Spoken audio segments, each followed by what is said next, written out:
The El Camino Real Derby is a soccer game. No, it's a horse race, and it's one of the 3 Kentucky Derby prep races happening this weekend. We're going to take a look at it next.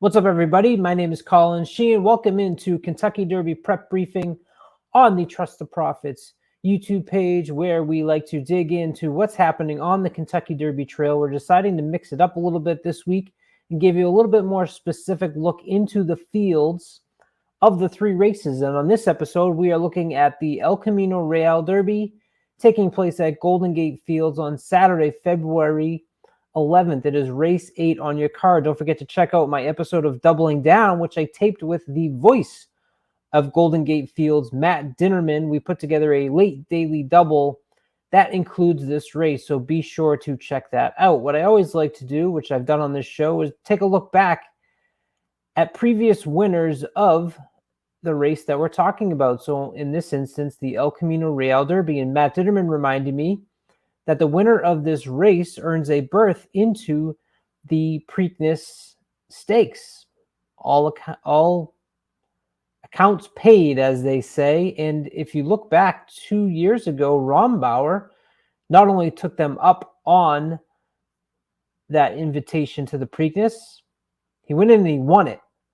So, as I always like to say, you never know what you're going to see. Last year it was Blackadder, the Bob Baffert barn, coming in to the El Camino Real Derby and taking it. This race is your last race worth 10 points to the winner. It follows the 10-4-3-2-1 point structure. So 10 to first, 4 to second, 3 to third, so on and so forth. It's important to remember that this race is being run at a 1.1 miles on the synthetic. 1.1 miles is interesting because we haven't had many races on the Derby Trail so far at that distance. And we also don't get many races on the synthetic as we are in this year's edition, or in all editions. We have a field of 8 this year. 2 horses are coming out of the Bob Baffert barn that are also Triple Crown nominated. The only 2 horses that are Triple Crown nominated in this field, that is the 1 Gilmore and the 8 Null Arbor. Let's start to dive through and take a look at the field. Number 1, as I just mentioned, is one of those horses out of the Bob Baffert barn. This is his first race on the synthetic. He won a 47,000 maiden special weight at Los Al against horses that were 50 to 1, 70 to 1, 100 to 1. The speed figures fit, but first time on synthetic coming from Los Al. You have to respect the Bob Baffert barn, of course, but you also have to be wary of the money that the Bob Baffert horses will take. So I'm going to pass. Number 2, Chase the Chaos. This is a horse that I am extremely interested in. It is a horse that I did use on my Doubling Down ticket. And what I want you to pay attention to there, that I've circled in the blue, is the last 2 races on your Brisnet past performances were speed figures of an 88. Those were the 2 highest speed figures this horse has put up so far. What I like to think about is if you see those 2 double coupled speed figures, as I like to call them, and it's the lifetime high, there's always the opportunity that this horse is going to take another step forward. And with another step forward, the speed figures will be right there with what you saw from the number 1 Gilmore that we talked about. This horse has closed into an honest pace, so is going to hopefully have some of that pace up front. Also, look at that note, loomed and romped in the stretch.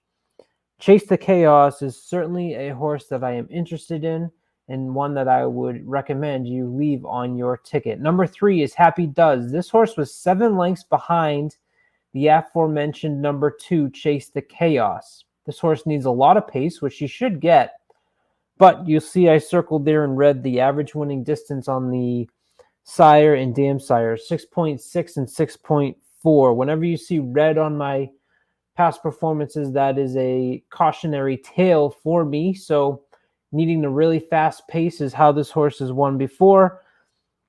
Stretching out to the 1.1 miles are reasons that I do have Happy Does underneath on my ticket, but I'll pass for the win. Then we get into number 4, Rando.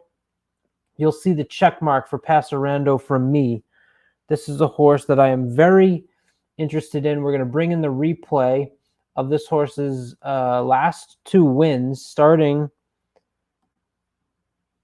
here with the race from Golden Gate Fields on December 3rd. Rando, you're going to see this horse looks like he's putting in a lot of effort. There's the Trust the Prophets logo to show you who he is right there on the outside. Really puts in a lot of effort and doesn't look like he's going anywhere until he hits the stretch. And then suddenly in the stretch, this horse takes off. Let's take a look back at the race at Santa Anita. Granted, this is on the dirt. There's the Trust the Prophets logo under this number 2, Rando. There it goes. Boom. Takes off. Gets open into the stretch. This horse has really shown some run. I really like those efforts. 8 races overall, 4 wins, 7 out of 8 in the money. Rando number 4 is going to be the horse that I am putting on top. Number 5 is Arson, stretching out but has shown early speed. I'm hoping that this horse can soften up the other Baffert, Null Arbor, who is outside. Has taken care of business so far, but that has certainly been against lesser company. The Dam Sire shows an average winning distance of 8.0. That is the highest in this race. Because of that, and because of that early speed that this horse has shown, at least in these first 2 races, albeit at 6 furlongs, there's a reason that I did include Arson in my daily double ticket. I went 2-4-5 on the show, so that is the reasons that I liked Arson. Number 6, In Honor of Autism. You have to respect the Wong Barn. Improving figures, but you'll see what I circled there in red, or what I highlighted, is the average winning distance of only 5.7. When you're going 1 1/8, that's not what I like to see. I will pass on number 6, In Honor of Autism. Number 7, Sea Dog, early speed threat. However, this horse lost 17 lengths to number 2 and number 4, so it's hard to endorse. When I like the 2 and the 4, it's hard to endorse number 7, Sea Dog, who lost by 17 lengths to those 2 horses. Then we get to the end. That is number 8, Null Arbor. This is the other horse that is Triple Crown nominated, trained by Bob Baffert. You'll see what I have highlighted there is impressive company this horse has kept with Fort Bragg, Practical Move, and Hijazi. Those are 3 horses that you've certainly heard from the Tim Yaktine and Bob Baffert barn. Those are the ones that are obviously more likely to continue. Not that Null Arbor can't. However, this horse won a maiden optional claimer, $62,000, with Johnny V aboard at Santa Anita on January 6th. The workouts have been strong. I probably would prefer number 1 over number 6 if I'm picking one of the Bafferts. Number 8, Null Arbor, is also 6th on the Brisnet Prime Power of 8 in this field, if that is something that you pay attention to. So how would I recommend betting on this race at Golden Gate Fields? I'm going to prefer the 2 or the 4 on top, with the 1 and the 3 underneath. So I'm going with Chase the Case and Rando. As I showed you those replays, a horse that's going to look like he's struggling on the backstretch and hopefully is closing late. And then underneath, I will use the 1 Gilmore and the 3 Happy Does. Stay tuned for the next episode of Kentucky Derby Prep Briefing. We have to look at the Withers and the Sam F. Davis, which comes up a very big field, so intriguing field to run through on that race. Please like and subscribe. Put in the comments what else you would like to cover on the Derby Trail and the and on this show. Thank you so much for all of your support.